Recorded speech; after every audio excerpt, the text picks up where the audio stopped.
শেষ হলো ডোনাল্ডোর ৩ দিনের ঢাকা সফর শেষ হলেও রাজনৈতিক অঙ্গনের রেশ রয়ে গেছে। বাংলাদেশের প্রধান দুই রাজনৈতিক দল আওয়ামী লীগ বিএনপি লুর সফর ঘিরে দিচ্ছে পাল্টাপাল্টি বক্তব্য। মির্জা ফখরুল ইসলাম আলমগীর দাবি করছেন যুক্তরাষ্ট্রের বাংলাদেশের নির্বাচন বিষয়ে অবস্থান পরিবর্তন হয়নি। অন্যদিকে পররাষ্ট্রমন্ত্রী বলছে লুর সফরে বিএনপির মাথা খারাপ হয়ে গেছে। ভোটের আগে এসব বিষয় নিয়ে আমাদের আজকের আলোচনা। প্রিয় দর্শক, সবাইকে আমন্ত্রণ জানিয়ে শুরু করছি দেশ টেলিভিশনের নিয়মিত আয়োজন দেশ সাম্প্রতিকের আজকের আয়োজন। আমি ফারনাজ জুই আছি পুরো আয়োজন জুড়ে আপনাদের সঙ্গে। আজ আমরা বিষয়বস্তু নির্ধারণ করেছি রাজনীতি ও ডোনাল্ডো সফর। আর আজকের আলোচনায় তিনজন সম্মানিত অতিথি আছেন স্টুডিওতে। চলুন এ পর্যায়ে পরিচিত হই। স্টুডিওতে আছেন প্রকৌশলী তানভীর শাকিল জয় এমপি, সরকার দলীয় সংসদ সদস্য। আছেন ব্যারিস্টার শামীম হায়দার পাটোয়ারি, প্রেসিডিয়াম সদস্য, জাতীয় পার্টি। সেই সঙ্গে আরো আছেন গোলাম মাওলা রনি, রাজনীতি বিশ্লেষক ও কলামিস্ট। তিনজনকেই আমন্ত্রণ জানাচ্ছি আজকের আলোচনায়। জনাব গোলাম মাওলা রনি, আলোচনাটা আপনাকে দিয়ে শুরু করি। বলছিলাম যে ডোনাল্ডোর ঢাকা সফর শেষ হয়ে গেলেও কিন্তু রাজনৈতিক অঙ্গনে এর রেশ এখনো রয়ে গেছে। যেমনটি পররাষ্ট্রমন্ত্রী বলেছে যে লু ফিরে যাওয়ার পর বিএনপির মাথা ঘুরে গেছে, আসলেই কি তাই? না, এখানে আসলে মিস্টার ডোনাল্ড লুকে নিয়ে বিএনপি বা আওয়ামী লীগ উভয় দল যে বক্তব্য দিয়েছেন, আমার আসলে ব্যক্তিগত বিশ্লেষণটা তার সম্পূর্ণ বাইরে। আমার কাছে ডোনাল্ড ট্রাম্পের জন্য খুব কষ্ট হচ্ছে, মায়া লাগছে।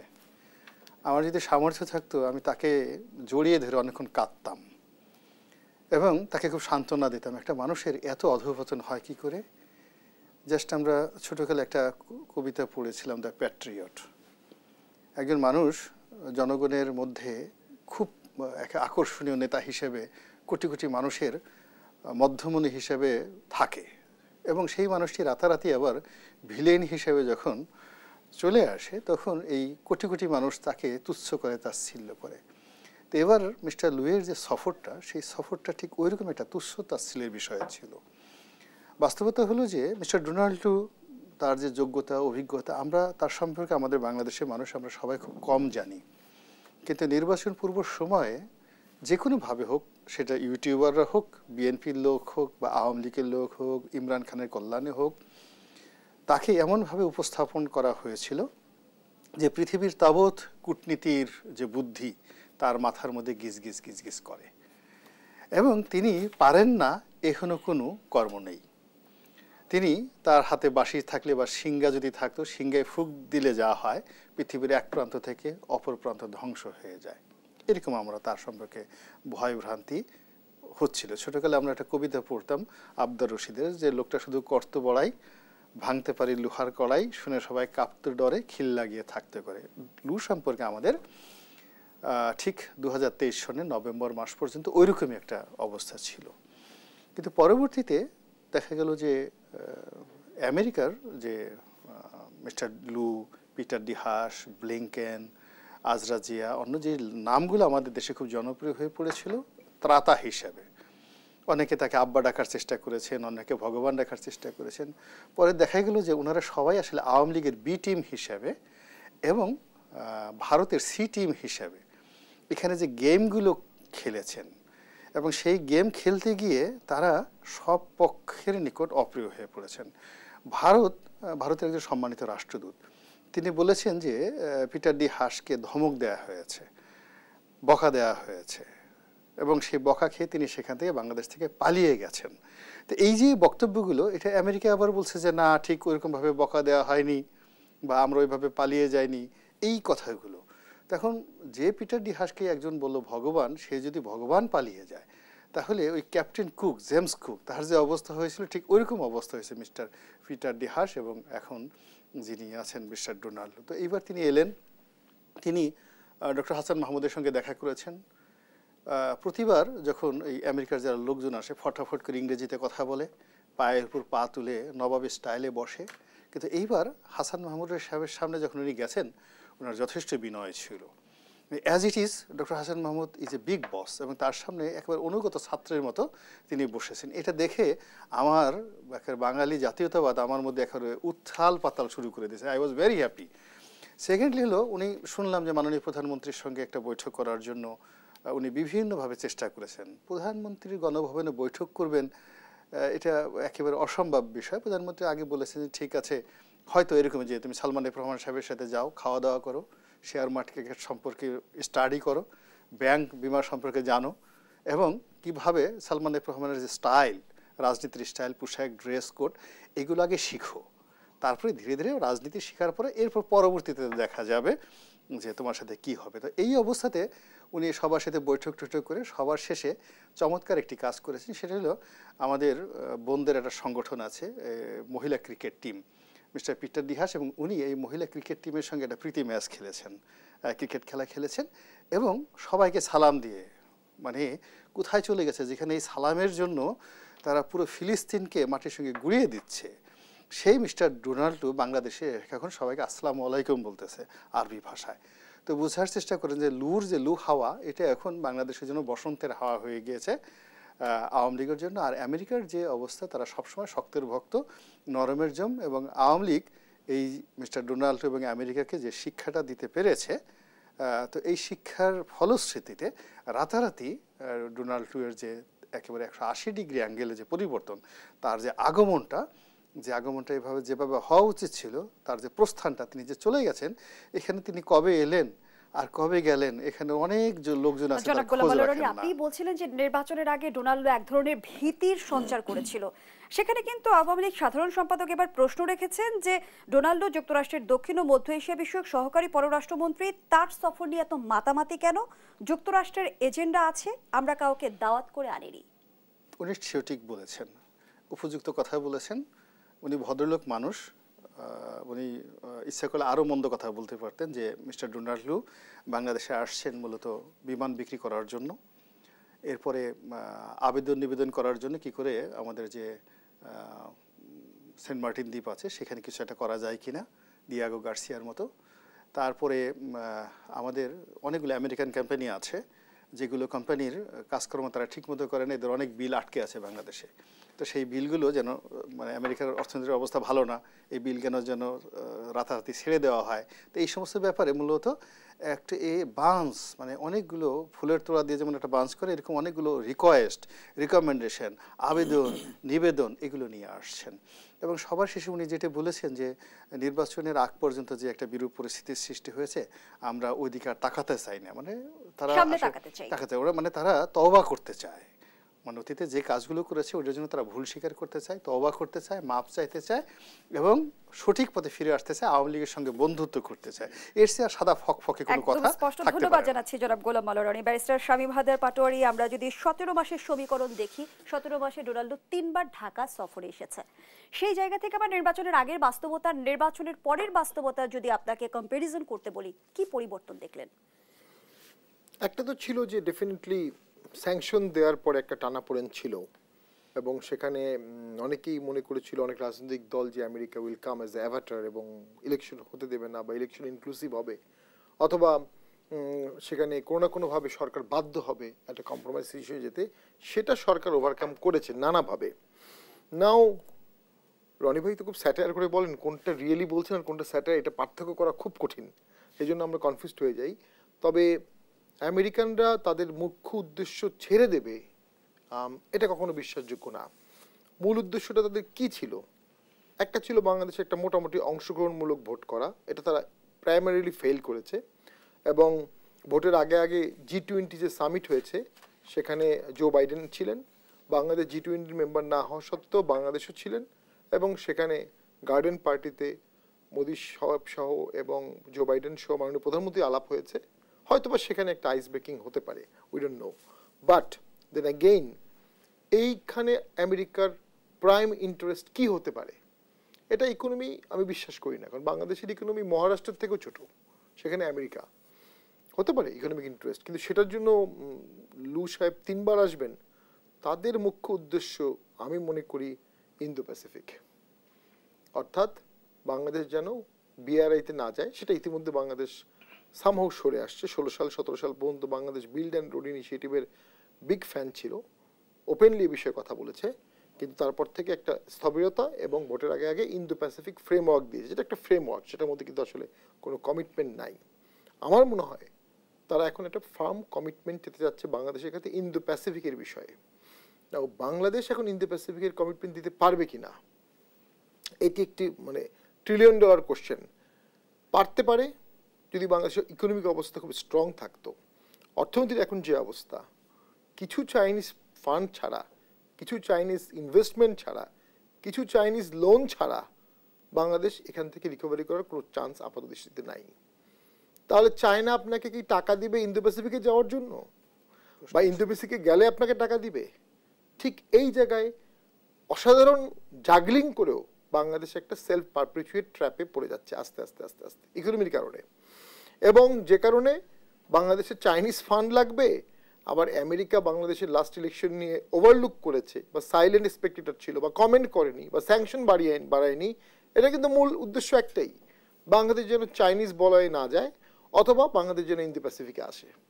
এবং আমার ব্যক্তিগত অভিমত, আমি ইন্টারন্যাশনাল রিলেশনসের ছাত্র ছিলাম বহু আগে, আমি বিশেষজ্ঞ না, ইন্দো প্যাসিফিক ছাড়া অন্য কিছুতে তারা এই মুহূর্তে রাজি হবে বলে আমার মনে হয় না, এবং চায়না কখনোই ইন্দো প্যাসিফিকে রাজি হবে না। ঠিক এখানে বাংলাদেশ কি করবে, এটা এখন বাংলাদেশের জনগণের উপর সিদ্ধান্ত নেওয়া উচিত। বাংলাদেশ কি করবে, সেই জনগণের সিদ্ধান্তটা প্রতিফলিত আসলে কিভাবে হবে, সেখানে একটা মোরাল ম্যান্ডেট ইস্যু আছে। যদি মোরালি একটা অংশগ্রহণমূলক ইলেকশন হতো, সকল দল পার্টিসিপেট করতো, পার্লামেন্টটা ভাইব্রেন্ট হতো, পার্লামেন্টে তো এখন একটি দলেরই 95% এমপি, সিদ্ধান্ত তো তাহলে একটি দল থেকে হবে। বহুদলীয় ডিসকাশন প্রসেসের মাধ্যমে সিদ্ধান্ত নেওয়ার সুযোগটা কমে গেছে ন্যাচারালি, যে কোনো কারণেই হোক। সেই ক্ষেত্রে দেশের জন্য এত দীর্ঘমেয়াদী সিদ্ধান্ত, সেগুলো আসলে কিভাবে নেওয়া হবে? রেফারেন্ডাম হবে, পার্লামেন্টে ভোটিং হবে, না কি হবে? বিষয়টা তো একদলীয় না, বিষয়টি জাতির, বিষয়টি বাংলাদেশের, এবং সমাধানটাও খুব কঠিন। আপনার ইকোনমিক যদি আমরা দেখেন বাংলাদেশের ডলারের দাম 1 লাফে 60 টাকা বাড়ানো হয়েছে। এটা কিন্তু জাতিকে প্রিপেয়ার করা হচ্ছে ফর এ বিগার শক, জাতিকে প্রিপেয়ার করা হচ্ছে যে ইকোনমিক কলাপস হতে পারে, not in like Sri Lanka, but হতে পারে। আইটির ওপর ট্যাক্স দেওয়া হতে পারে, এবার আশঙ্কা হচ্ছে যে আইটিটা আমাদের করমুক্ত ছিল। মাইগ্রেশন, যেখানে তার বেশি জয়ভাবে অনেক কাজ করেন, যেখানে আমরা একটা আন্দোলন করে বলেছিলাম 3% তাদেরকে ইনসেন্টিভ দেওয়া হবে, এখন বলা হচ্ছে ইনসেন্টিভ তো দেওয়াই হবে না, উল্টো তাদের বিদেশ থেকে টাকা পাঠাবে, সেটার উপর কর হবে। সরকার করের জন্য পাগল হয়ে গেছে, কারণ কর ছাড়া সরকার চলতে পারবে না। বিদ্যুতের দাম বারবার বাড়াচ্ছে, 13 বার বাড়িয়েছে, এবং কয়েকবার বাড়ানোর মূল কারণ হচ্ছে ক্যাপাসিটি চার্জ। এখন ক্যাপাসিটি চার্জ তো আর জনগণের দোষ না, এটা সরকারের দোষ, মন্ত্রণালয়ের দোষ, কর্মকর্তার দোষ, কিন্তু জনগণের উপর বিদ্যুতের দাম বাড়ানো হচ্ছে। এমপিদের গাড়ি, একটা ট্যাক্স ফ্রি গাড়ির সুবিধা আছে এমপিদের, সেটাতেও 25% ট্যাক্স আরোপ করা হচ্ছে, একসময় নাকি 100% করা হবে। অর্থাৎ সরকার ট্যাক্স আদায়ের যতগুলো অ্যাভিনিউ আছে সব অ্যাভিনিউ টাচ করে চেষ্টা করছে এই ফল ঠেকাতে, কিন্তু বিগ পরিমাণ ফরেন ডোনেশন, ফরেন লোন ছাড়া, যেটা চায়না ছাড়া অন্য কেউ দিতে পারবে না, বাংলাদেশের এই ক্রাইসিসটা যাবে না। ঠিক এখানে সরকার কি করবে, এটা ইয়েট টু সি। ধন্যবাদ জানাচ্ছি ব্যারিস্টার শামীম হায়দার পাটোয়ারি। প্রকৌশলী তানভীর শাকিল জয়পি, আপনার কাছে একই বিষয় নিয়ে আসতে চাই। নির্বাচনের আগের বাস্তবতা যদি আমরা তুলে ধরি, সেখানে ভিসা নীতি থেকে শুরু করে পিটার হাসের দৌড়ঝাঁপ এবং যুক্তরাষ্ট্রের উচ্চ পর্যায়ের প্রতিনিধি দলের দফায় দফায় বাংলাদেশ সফর কিন্তু আলোচনায় ছিল। যদিও ডোনাল্ডোর এই সফরকে কেন্দ্র করে বিএনপি একরকম দাবি করছে, আপনারা অন্যরকম দাবি করছেন, কিন্তু বাস্তবতা আসলে কি? নির্বাচন ও গণতন্ত্র ইস্যুতে যুক্তরাষ্ট্রের অবস্থানের কোনো পরিবর্তন হয়েছে কি? ধন্যবাদ আপনাকে, দেশ টিভির সকল দর্শক এবং সম্মানিত আলোচকবৃন্দ, সকলকে শুভেচ্ছা। দেখুন, আপনি যেটি ওয়ার্ডটি ইউজ করলেন যে আমরা দাবি করছি, এখানে আসলে আমি এটার সাথে একটু দ্বিমত পোষণ করি। এখানে দাবির বিষয় নয়। প্রথম যে বিষয়টা আমি বলতে চাই যে বিএনপি তাদের রাজনৈতিক দৈন্যতা, একই সাথে জনবিচ্ছিন্নতার কারণে তারা এমনভাবে বিদেশি রাষ্ট্রগুলোর ওপরে নির্ভরশীল হয়ে গিয়েছিল যে ডোনাল্ডো থেকে শুরু করে যারা বিভিন্ন মার্কিন কর্মকর্তার কথা আপনি বললেন বা আলোচিত হলো, তাদেরকে এমনভাবে ওভার গ্লোরিফাই তারা করেছে যে এই যেটা রনি ভাই বললেন, কাউকে ভগবান ডাকা হয়েছে, কাউকে বাবা ডাকা হয়েছে, বা তারা কিন্তু জনগণের সামনে এমনভাবে উপস্থাপন করেছেন যে ডোনাল্ডো বা মার্কিন যুক্তরাষ্ট্র বা এরকম কোনো রাষ্ট্রই বোধহয় বাংলাদেশের রাজনীতির ভাগ্য নির্ধারণ করবেন। অথচ বাংলাদেশের রাজনীতির ভাগ্য কিন্তু রাজনৈতিক দল এবং জনগণের মাধ্যমেই সবসময় নির্ধারিত হয়, এটিই গণতন্ত্র। কিন্তু বিএনপি এবং তাদের কতিপয় যারা মিত্র আছেন, তারা এমনভাবে এদেরকে উপস্থাপন করেছেন যে তারাই এখন তাদের ট্র্যাপে কিন্তু পড়ে গেছেন। আওয়ামী লীগের অবস্থানটা কি ছিল? আওয়ামী লীগের অবস্থান কিন্তু প্রথম থেকেই ছিল, মাননীয় প্রধানমন্ত্রী জননেত্রী শেখ হাসিনা প্রথম থেকেই বলেছিলেন যে বাংলাদেশের গণতন্ত্র, বাংলাদেশের নির্বাচন, বাংলাদেশের রাজনীতি সকল কিছু বাংলাদেশের জনগণই নির্ধারণ করবে এবং গণতান্ত্রিক প্রক্রিয়াতেই সেটি হবে। আজকে বাংলাদেশের নির্বাচন কিরকম হবে সেটি কিন্তু সংবিধান দ্বারাই নির্ধারিত হয়েছে। তত্ত্বাবধায়ক সরকারের যে বিষয়টি নিয়ে বিএনপি বিতর্ক করে, একটি বিষয় আপনি দেখুন যে তত্ত্বাবধায়ক সরকার বা তত্ত্বাবধায়ক সরকারের অধীনে নির্বাচন হবে এরকম কোনো কথা মার্কিন যুক্তরাষ্ট্র বা কোনো রাষ্ট্র কিন্তু কোনো সময় বলেনি। হ্যাঁ, অংশগ্রহণমূলক নির্বাচনের কথা বা নির্বাচনে যত বেশি দল অংশগ্রহণ করে সেই নির্বাচনটি তত ভালো হয় বলে যে মতামত তারা দিয়েছেন, এটা তো জেনারেল মতামত, এটি সবাই দেবেন। কিন্তু বাংলাদেশ আওয়ামী লীগ জননেত্রী শেখ হাসিনার সরকার সবসময় চেয়েছে গণতান্ত্রিক কাঠামোর ভিতরে থেকে, সংবিধানের ভিতরে থেকে নির্বাচন হবে, এবং সে কারণেই কিন্তু আজকে মার্কিন যুক্তরাষ্ট্রকে বা আমাদের বিভিন্ন বন্ধু রাষ্ট্রকে বিএনপি, জামাত সহ তাদের লবিস্ট বা তাদের বাইরে যে কিছু তাদের দোসর রয়েছে যারা বিভিন্ন সময় তথ্য প্রযুক্তি ব্যবহার করে বিভ্রান্তি ছড়ায়, তারা কিন্তু একটি সময় অবশ্যই আমরা স্বীকার করি যে মার্কিন যুক্তরাষ্ট্র সহ বিভিন্ন বন্ধু রাষ্ট্রকে বিভ্রান্ত করেছে, অপতথ্য দিয়েছে, যার ফলে কিছুটা ভুল বোঝাবুঝি, ডোনাল্ডু যেটি বললেন যে অস্বস্তি তৈরি হয়েছিল। কিন্তু সেগুলো কিন্তু ক্রমাগতভাবে আমাদের পক্ষ থেকে সঠিক তথ্যটি তুলে ধরা হয়েছে, এবং তারা যে একটি ভুল ধারণার উপরে বাংলাদেশের সরকার, বাংলাদেশের জনগণের সাথে একটি দূরত্ব তৈরি হচ্ছে, সেই বিষয়গুলো কিন্তু তুলে ধরা হয়েছে।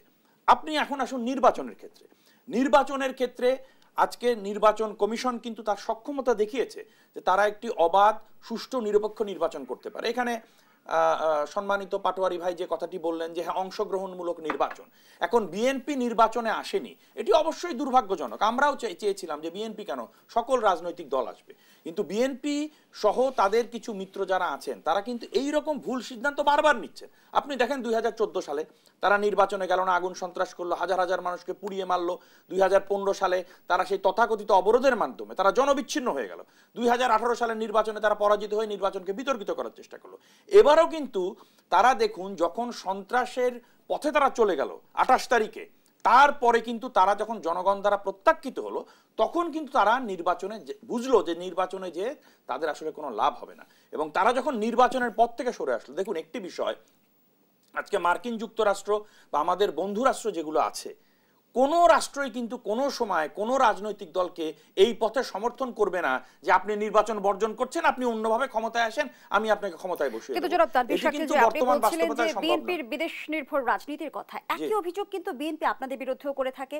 বিএনপি যেমনটি বলে যে সরকারের সঙ্গে দিল্লির অশুভ আঁতাত রয়েছে, দিল্লির উপর ভর করেই আসলে আপনারা যেন তেন ভাবে ডামি নির্বাচনের মাধ্যমে ক্ষমতায় এসেছেন।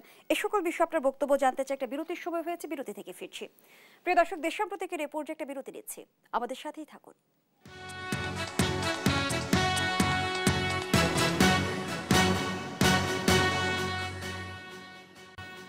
আবারও আমন্ত্রণ, আপনারা দেখছেন দেশ টেলিভিশনের নিয়মিত আয়োজন দেশ সাম্প্রতিক। আজকের আলোচনা চলছে রাজনীতি ও ডোনাল্ডুর সফর, এই শিরোনামে আবারও ফিরছে আলোচনায়। জনাব তানভীর শাকিল জয়এমপি, যে প্রশ্ন আপনার কাছে ছিল, বিদেশ নির্ভর রাজনীতির অভিযোগ আপনারা বিএনপির বিরুদ্ধে করেন, একই অভিযোগ আপনাদের বিরুদ্ধেও রয়েছে। না, এটি সঠিক নয়। এই কারণে দেখুন ভারতের কথা যেটি আপনি বললেন যে ভারতের সাথে আমাদের স্বাভাবিক সম্মানজনক সুসম্পর্ক রয়েছে, এবং সেটি মাননীয় প্রধানমন্ত্রী জননেত্রী শেখ হাসিনা নিশ্চিত করেছেন। কিভাবে আমরা দেখেছি যে যখনই বিএনপি বা তাদের সহযোগীরা ক্ষমতায় এসেছে, তখন তারা শুধু ভারত বিরোধিতা করেনি, তারা বাংলাদেশের ভূখণ্ড ব্যবহার করে ভারতের বিরুদ্ধে বিভিন্ন কর্মকাণ্ডকে প্রশ্রয় দিয়েছে। আপনি 2001 সালের পরে দেখেছেন 10 ট্রাক অস্ত্র সহ বিভিন্ন রকম সন্ত্রাসী কার্যকলাপকে ভারতের ভূখণ্ডের ভিতরে প্রশ্রয় দেওয়া হয়েছে। জননেত্রী শেখ হাসিনা কি করেছেন, তিনি নিশ্চিত করেছেন যে শুধু ভারত নয়, বাংলাদেশের ভূখণ্ড ব্যবহার করে কোনো রাষ্ট্রের বিরুদ্ধেই কোনো রকম সন্ত্রাসী কার্যকলাপ বা ওই রাষ্ট্রবিরোধী কোনো কার্যকলাপ করা যাবে না। এটি যখন তিনি নিশ্চিত করেছেন, এবং ভারত আমাদের রিজনে একটি বৃহৎ শক্তি, তাদের সাথে ব্যবসায়িক সম্পর্ক থেকে শুরু করে সকল কিছু তিনি সুনিশ্চিত করেছেন, যার ফলে ভারত কিন্তু বাংলাদেশকে এখন সেই সম্মানের চোখে দেখে, তার একজন সহযোগী হিসাবে মনে করে ভারত, এবং সে কারণে আমাদের সাথে সুসম্পর্ক। এবং শুধু ভারতের সাথে না, আজকে দেখুন বিশ্বের সকল রাষ্ট্রের সাথেই কিন্তু আমাদের সুসম্পর্ক রয়েছে। এখানে বিএনপি যেহেতু তাদের ক্ষমতায় যাওয়ার জন্য বাংলাদেশের জনগণ দ্বারা প্রত্যাখ্যাত হয়ে বিদেশি শক্তির ওপর নির্ভর করে, এখন কি হয়, আপনি যখন আয়নায় দেখবেন তখন তো নিজের চেহারাই দেখবেন এবং ওই পাশে নিজেকেই মনে হবে। সুতরাং বিএনপিও কিন্তু আওয়ামী লীগকে একই পাল্লায় মাপার চেষ্টা করে জনগণকে বিভ্রান্ত করার চেষ্টা করে। কিন্তু বিএনপি অভিযোগ করছে যে নতজানু সরকার বলে আসলে জনগণের স্বার্থে অবস্থান নিতে ব্যর্থ হয়েছে। তিস্তা চুক্তি থেকে শুরু করে ফারাক্কা এবং অভিন্ন নদীর পানি বন্টন বিষয়েও কিন্তু তারা বলেছেন। জি, আজকে বিএনপি 75-এর পরে বঙ্গবন্ধুকে হত্যা করে ক্ষমতায় ছিল, 91 সালে ক্ষমতায় ছিল, 2001 সালে ক্ষমতায় ছিল। আপনি এই যে বিএনপির এতগুলো মেয়াদে ক্ষমতায় থাকা, একটি উদাহরণ কি আপনি দেখাতে পারবেন যে ভারতের সাথে তারা একটি সমস্যার সমাধান করতে পারেনি? গঙ্গা চুক্তি করতে পারেনি, পার্বত্য চট্টগ্রাম শান্তি চুক্তি করতে পারেনি, ছিটমহল সমস্যার সমাধান করতে পারেনি, সমুদ্র সীমা নিষ্পত্তি করতে পারেনি। এই সকল কিছু কিন্তু জননেত্রী শেখ হাসিনা করেছেন। বিএনপি কিন্তু কিছুই করতে পারেনি। বেগম খালেদা জিয়া 2001 সালের পরে যখন ভারত সফরে যান, তিনি ফেরত আসার পরে সাংবাদিকরা যখন জিজ্ঞেস করেন আজকে তিস্তা চুক্তির কথা, তখন কিন্তু উনি বলেছিলেন এই বিষয়ে কথা বলতেই তিনি ভুলে গেছিলেন। আজকে তিস্তা চুক্তির যে বিষয়টি আসে, এটি কিন্তু অনেক সময় মোটা দাগে আমরা বিশ্লেষণ করে বসি। আজকে ভারত কিন্তু মানে প্রাদেশিক একটি সরকার, প্রাদেশিক রাষ্ট্র, ঠিক না? ভারতে কিন্তু প্রাদেশিক যে সরকার আছে তার সম্মতি ছাড়া ভারতের ফেডারেল সরকার কিন্তু কোনো সিদ্ধান্ত নিতে পারে না। পশ্চিমবঙ্গের মাধ্যমে যতক্ষণ পর্যন্ত এই তিস্তা চুক্তির সমাধান না হবে ততক্ষণ পর্যন্ত ভারতের কেন্দ্রীয় সরকার কিন্তু একা সমস্যার সমাধান করতে পারবে না। কিন্তু বাংলাদেশ কিন্তু প্রতিটি মিটিংয়ে এই তিস্তা চুক্তি সমাধানের জন্য আলাপ আলোচনা করছে এবং আমরা কিন্তু এগিয়ে গেছি। এবং আমরা দেখেছি যে ভারতের বর্তমান যে ক্ষমতাসীন বিজেপি সরকার, তারা কিন্তু এই প্রতিশ্রুতি দিয়েছে যে এবার নির্বাচনে তারা যদি বিজয়ী হয়ে আসতে পারে এই তিস্তা চুক্তির একটা পজিটিভ সমাধানের দিকে যাবে। এখানে অভিন্ন নদীগুলোর সমস্যার কথা যেগুলো আপনি বলছেন, প্রতিটি নদীর যে পানি যে বন্টন, সেগুলোর ক্ষেত্রে কিন্তু হয়তো সম্পূর্ণ সমাধান হয়নি, কিন্তু একে একে কিন্তু কার্যকরী সমাধান। ধন্যবাদ জানাচ্ছি জনাব তানভীর শাকিল। জয় ব্যারিস্টার শামীম হায়দার পাটোয়ারি, আপনি কিছুক্ষণ আগে বলছিলেন যে বাংলাদেশের অর্থনৈতিক অবস্থা ততটা ভালো নেই, কিন্তু আমি যদি একটা পরিসংখ্যান আপনাকে বলি যে দুবাই আবাসন খাতে সম্পদের পাহাড় গড়ে তুলেছেন বিশ্বের বিভিন্ন ধনাঢ্য ব্যক্তিরা। এই তালিকায় 394 জন বাংলাদেশি রয়েছে যাদের 2636 কোটি টাকা মূল্যের সম্পত্তি রয়েছে সেই দেশে। জি অবশ্যই, এই কারণেই তো অর্থনীতি খারাপ আছে, কারণ অনেক টাকা পাচার হয়ে গেছে এবং সেখানে একটা ব্যাংক লোন নিয়ে প্রচুর টাকা বিদেশে পাচার করে দিয়েছে, ওভার ইনভেস্টিং আন্ডার ইনভেস্টিং করা হয়েছে এবং প্রচুর দুর্নীতি, যে বিভিন্ন মেগা প্রজেক্ট বা বিভিন্ন প্রজেক্ট থেকে দাম খরচ বাড়িয়ে সেটা বালিশের দাম দেখেছি আমরা 5 লক্ষ টাকা। এই যে টাকাগুলো আয় করেছে দুর্নীতিবাজ লোকজন, তারা টাকাটা বিদেশে পাচার করে দিয়েছে।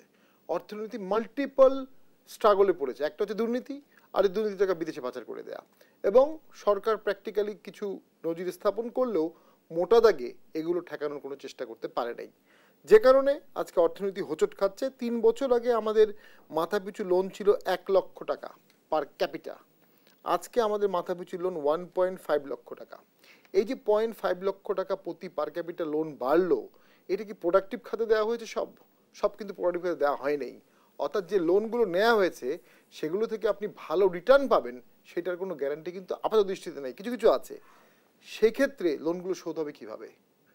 আমাদের অলরেডি এই মুহূর্তে এক্সপোর্ট ইম্পোর্ট ডিফিসিট আছে, এটা অ্যাডমিটেড, তার সাথে যুক্ত হবে কিছুদিনের মধ্যে আবার লোনের কিস্তি আরও বেশি, সেটা কোত্থেকে শোধ হবে? ইভেনচুয়ালি যেটা হবে, নতুন লোন করে লোনের টাকা পরিশোধ করতে হবে। যেটা প্রথমেই বললাম, সেই টাকা দেওয়ার মতো, লোন দেওয়ার মতো আগ্রহী রাষ্ট্র তো একমাত্র আছে হচ্ছে আমাদের চায়না, ছাড়া কাউকে মনে হচ্ছে না। তারাও আগ্রহী কিনা আমরা জানি না, বাট তারা বলেছে অর্থনৈতিক বিরোধ আমাদের পাশে থাকবে। তাই যদি হয়ে থাকে তাহলে জিওপলিটিক্যালি ইন্ডিয়া, আমেরিকা এরা যে ইন্দো প্যাসিফিক করেছে এবং ইন্দো প্যাসিফিককে বাংলাদেশে নেওয়ার ক্ষেত্রে তাদের যে আগ্রহ, যখন সেই আগ্রহটা দেখবে তারা মানে ভুলণ্ঠিত হলো, তখন তাদের একটা রিয়াকশন হওয়াটাই খুব স্বাভাবিক।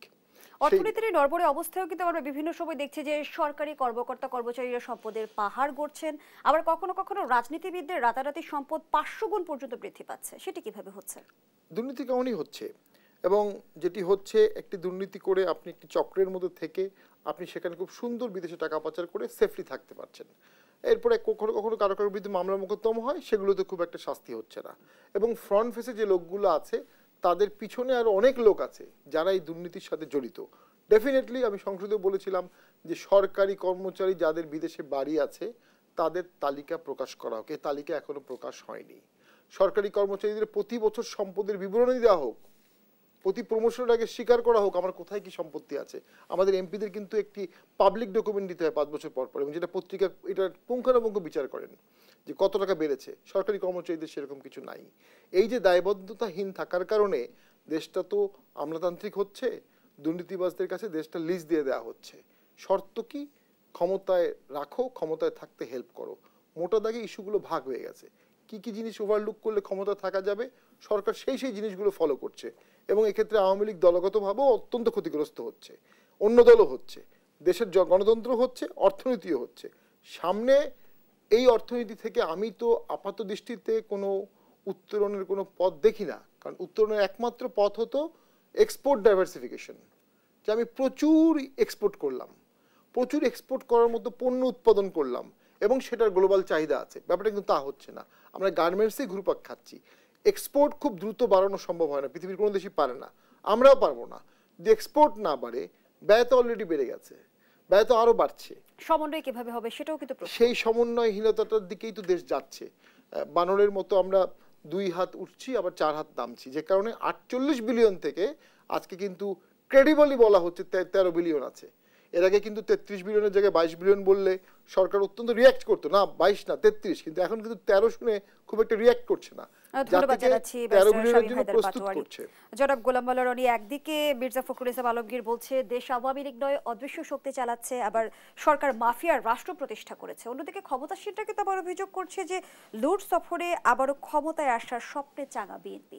আসলে কি হচ্ছে? না, এখানে ব্যারিস্টার শামীম হায়দার পাটোয়ারি যে কথাগুলো বললেন, আমি মনে করি বর্তমান প্রেক্ষাপটে মির্জা ফখরুল সাহেব যেটা বলেছেন বা আপনি যে প্রশ্ন করেছেন বা জনাব ওবায়দুল কাদের সাহেব যেটা বলেছেন, সে সব কিছুর ঊর্ধ্বে আমাদের আসলে অর্থনৈতিক যে সমস্যা, এই বিষয়গুলো নিয়ে খোলামেলা আলোচনা করা দরকার। অর্থনীতির জন্য সবচেয়ে পবিত্রতম স্থান হলো সেন্ট্রাল ব্যাংক। এই যে সেন্ট্রাল ব্যাংক, যেটাকে আমরা এখন রিজার্ভ বলি, এটা একসময় রাষ্ট্রীয় কোষাগার হিসেবে বিবেচিত হতো। এই ভারতবর্ষের ইতিহাসে অনেক বদ্ধ উন্মাদ রাজা ছিল, 30 বছর তারা রাজত্ব করেছে, একদম পাগল। সেই পাগল রাজার আমলেও কিন্তু রাজকোষ থেকে একটা পয়সা চুরি হয়েছে। মোহাম্মদ বিন তুগলকের আমলে অনেক তুগলকি কাণ্ড ঘটেছে, কিন্তু তার সেন্ট্রাল ব্যাংক থেকে কোনো টাকা চুরি কিন্তু হয়নি। কিন্তু দুর্ভাগ্য যে আমাদের বাংলাদেশ থেকে এই যুগে, এই উন্নয়নের মধ্যে বিশাল অঙ্কের টাকা চুরি হয়ে গিয়েছে। আবার চুরি হচ্ছে বা চুরি হয়েছে এরকম আর একটা গুজব কিন্তু ছড়িয়ে পড়েছে। এটা খুবই দুর্ভাগ্য। এবং আপনি যদি খুব দেখবেন যে সত্যের চাইতেও মানুষ যখন খুব দুর্বল অবস্থায় থাকে, গুজব তখন মানুষকে ভীষণ রকম বিপদগ্রস্ত করে। এবং আওয়ামী লীগের কপালে সবসময় এই গুজবগুলা একটা গজব হিসেবে চলে আসছে। আপনি চিন্তা করুন যে 1974 সনে বাসন্তীর জাল পরা, কোনো মহিলা কি জাল পরে থাকতে পারে? এখন চিন্তা করুন, ইত্তেফাকের মতো একটা পত্রিকাতে একটা নিউজ চলে আসলো যে অভাব এরকম করছে যে বাসন্তী জাল পরে তার লজ্জা নিবারণ করছে। মানুষ এটা বিশ্বাস করেছে। শেখ কামাল রাস্তায় বের হয়েছেন, উনি কিছু গুন্ডা তাকে আক্রমণ করেছে, সেটা প্রতিহত করতে গিয়ে, তাদের সাথে যুদ্ধ করতে গিয়ে তিনি আহত হয়েছেন। পেপারে আসলো এই যে হাসানুল হক ইনু সাহেবদের পত্রিকা, তখন বাংলাদেশের সবচেয়ে জনপ্রিয় দৈনিক গণকণ্ঠ পত্রিকা, কবি আল মাহমুদ সেটার সম্পাদক ছিলেন। শেখ কামাল ব্যাংক ডাকাতি করতে গিয়ে পুলিশের হাতে গুলিবিদ্ধ হয়েছে, শেষ সেটাতে।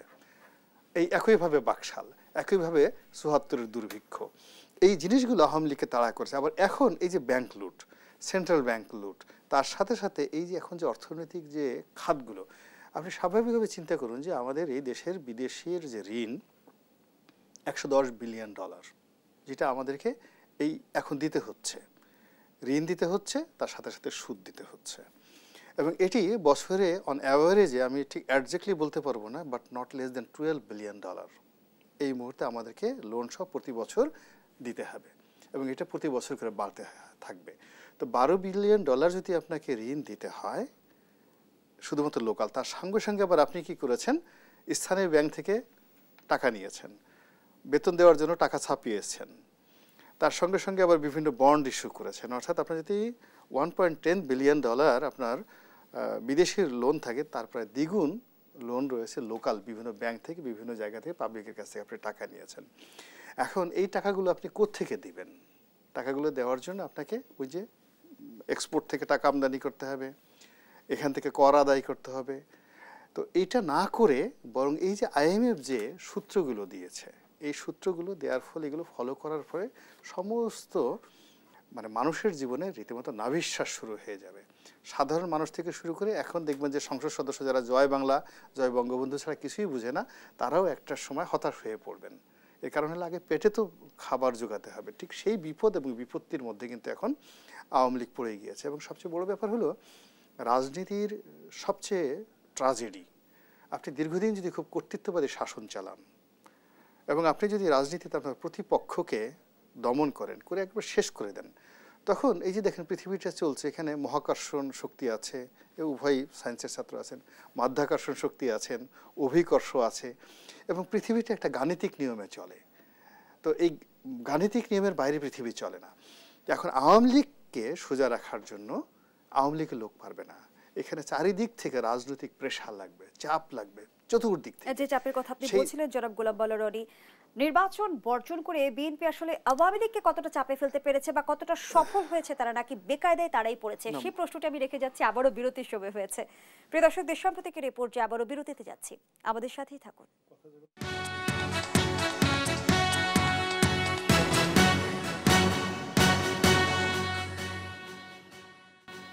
ফিরে এলাম, আপনারা দেখছেন দেশ সাম্প্রতিক। আমরা আবারও ফিরছি আলোচনায়। জনাব গোলাম মোল্লা রনি, যে প্রশ্নটি আপনার কাছে রেখে গিয়েছিলাম, ভোট বর্জনের কৌশলে বিএনপি কি সফল?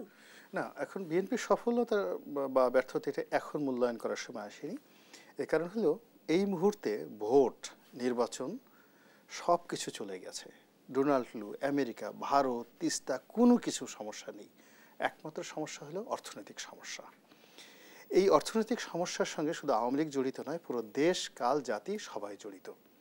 এখন এই আওয়ামী লীগের মতো দল, আওয়ামী লীগ তার নতুন কোনো দল নয়, এরকম হাজার হাজার দল, শত শত দল তামাম দুনিয়াতে শত শত বছর যাবৎ গণতন্ত্র প্রতিষ্ঠিত হওয়ার পর ক্ষমতায় এসছে, এবং তারা সবাই আওয়ামী লীগ যে কাজগুলো করছে, তারা সবাই যারা এই ভুলগুলো করেছে, অর্থাৎ যারা প্রতিদ্বন্দ্বী, তাদেরকে শেষ করেছে, এবং শেষ করার ফলে তারা একটা চাঁদের মতো অবস্থা হয়ে গেছে। চাঁদে যেভাবে বায়ু থাকে না, তারপরে শব্দ শোনা যায় না, ওজন থাকে না, ওইরকম তাদের অবস্থা হয়ে যায়। এখন আওয়ামী লীগের যে অবস্থা হয়ে গেছে, আওয়ামী লীগ পুরো মাঠে একা। এরকম যখন একা হয়ে পড়ে, তখন তাদের জীবনে দুটো সমস্যা হয়। প্রথম সমস্যা হলো প্রাসাদ ষড়যন্ত্র, দ্বিতীয় সমস্যা হলো অর্থনৈতিক সমস্যা, এবং এই দুটো সমস্যার কারণে কিন্তু আওয়ামী লীগের পতন। এখন আওয়ামী লীগের যে অবস্থা তারা এসছে, সত্যি কথা মির্জা ফখরুল সাহেব বলেন, যারা বলেন, বিএনপির এখন আসলে কোনো সাধ্য নেই, জাতীয় পার্টির কিচ্ছু করার নেই।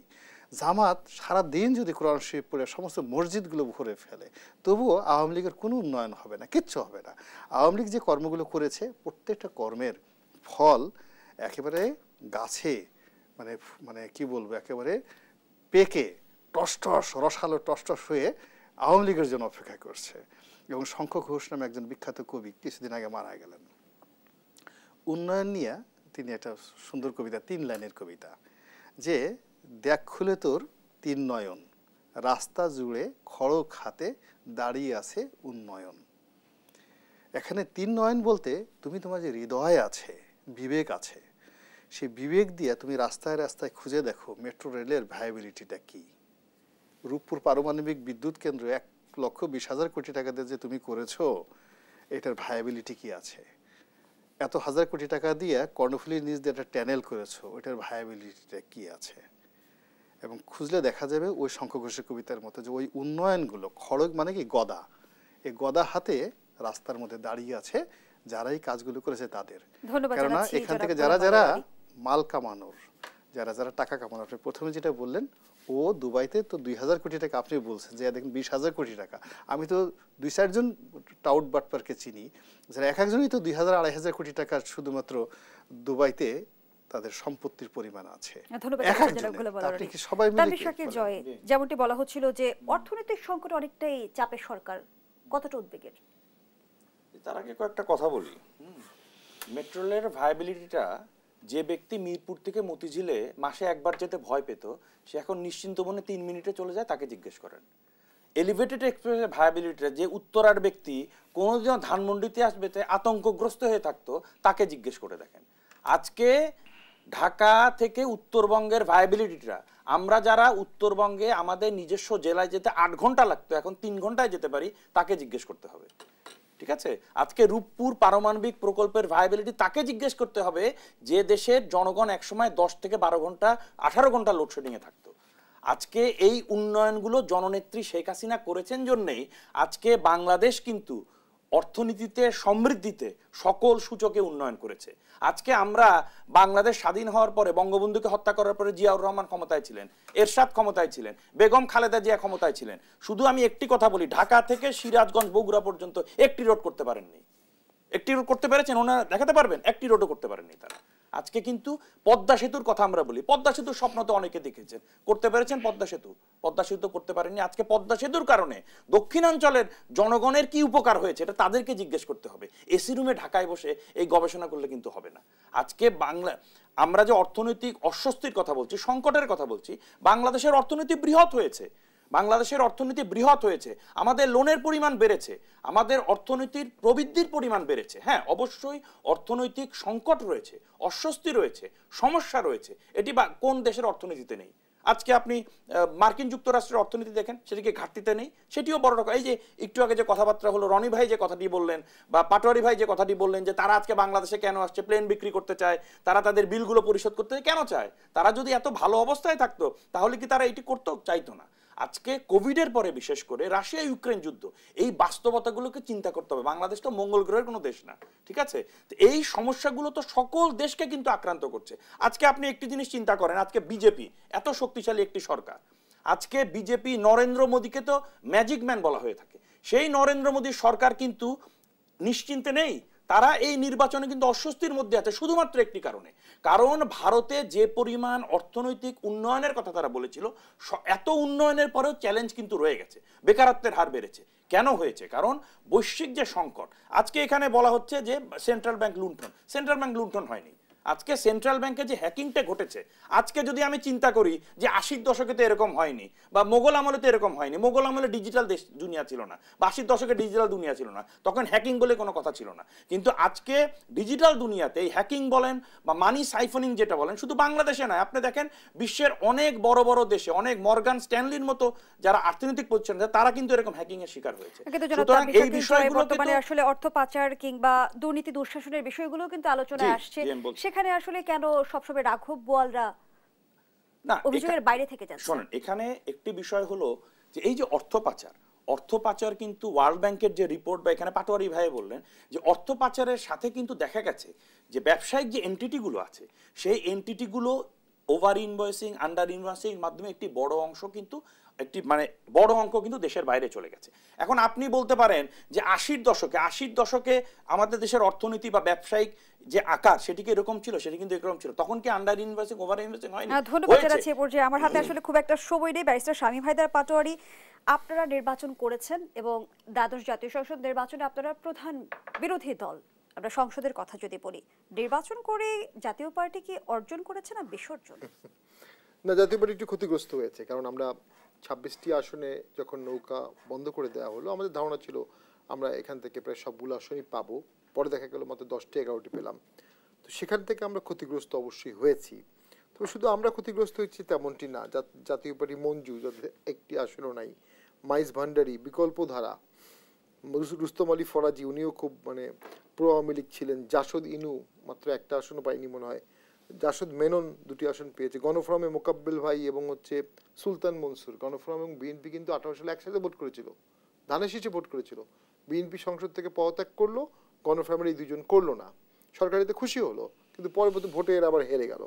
আর লাস্ট হলো তৃণমূল বিএনপি, তৈমুর আলম খন্দকার এবং শমশের মবিন, ওরা বিএনপিকে একটু ভেঙে একটা অংশ দিয়ে ভোট করার চেষ্টা করে হেরে গেল।